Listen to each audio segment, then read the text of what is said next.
I came to Window Display as a street theatre. It's a theatrical box space and it's on the street.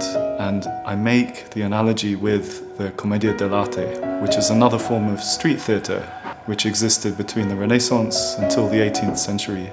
And I thought it would be interesting to bring this older idea of theatre to the street of Ginza in the 21st century. The story is based on a stock story of the Commedia dell'arte, one of the favourite stories which they played over and over again. And it's really to do with the love triangle between Harlequin and Columbine and Piero.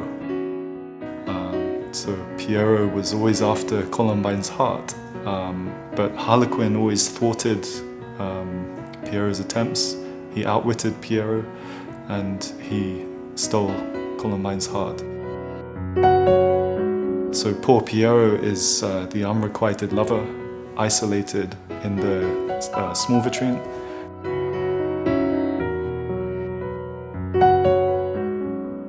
And so in the windows you have Piero being ridiculed by Harlequin in order to impress Columbine, often.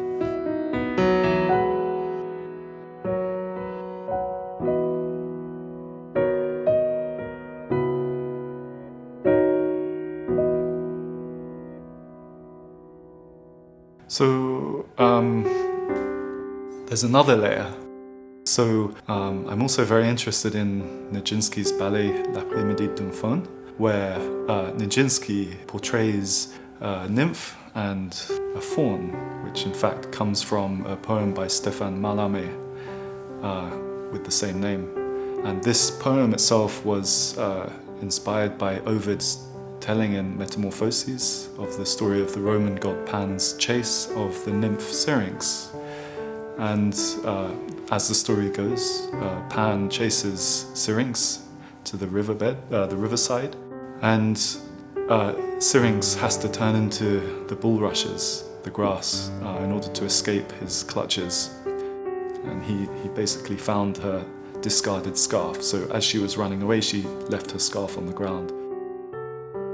I wanted to bring this other story and lay it on top of the story of Harlequin and Columbine, because the theme is in the pursuit of dream.